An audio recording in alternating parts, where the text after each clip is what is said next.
And then I'll sing a niggin, a song about from the two of them, including their successor, the Alter Rebbe, Reb Shneur Zalman of Liadi. So the Maggid, one of the favorite stories is the one where he lived in Mizrich, and he lived a very humble life. He was a tremendous teacher and master. And he was renowned in all the communities. Everyone knew who he was. One day, he receives a visitor who comes to the Mizrich town and says, "Where's the Maggid live? I've heard so much about him. I became a student through his students, and I want to see him." This is a wealthy, very rich and wealthy man, also well known. He never met the Maggid. So people said the Maggid lives at the edge of town in a little shack.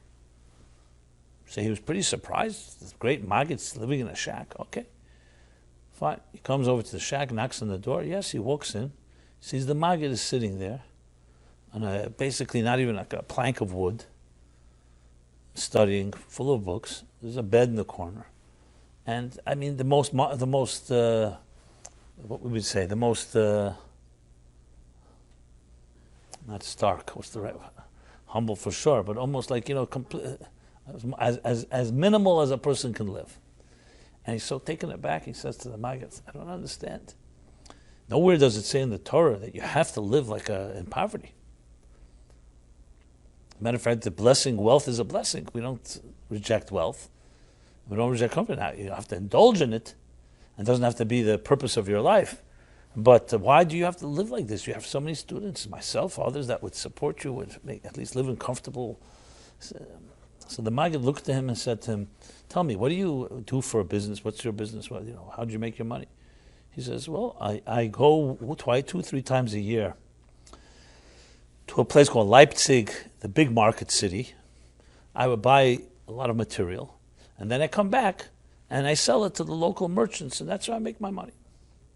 He says, "And what does your home look like?" He says, "My home? A palace. I made money, I live like a king." And he described his home with the furnishings and the rooms and the furniture, like relative to then, a very affluent and prosperous home. He says, "And when you travel to the market 2-3 times a year, where do you stay there?" He said, "I stay in a small inn where I do the business, and then I go back home." He says, "And what does your inn look like?" He says, "My inn is, of course, a far more modest room. It's 1-2 rooms with a table, and that's that." He says, "If someone came to visit your inn and said to you, 'You're such a wealthy, powerful person, why are you living in such a,'" he'd say, "I'm only on the road. This is not where I am. This is not my home. It's not my domain. My domain is, you want to see what I really look like? Come to my home." The Haim, he said, is God Anders. In my home, it's all completely different. So the Maggid smiled and said to him, "It's exactly the same. I'm also on the road here.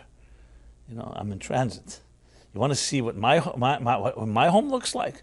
My home is also completely different." Of course, the Maggid was referring to the spiritual home, not a material one. And his home was very rich, which is a tremendous lesson of what we consider to be rich. What do we consider to be affluent? What do we consider to be wealthy? Some people, wealth is very material. The Maggid was telling you, want to see my wealth, you come to my home. This is not my home. This is where I hang out for a short period of time that God wants us to be on this earth. So that's the Maggid story.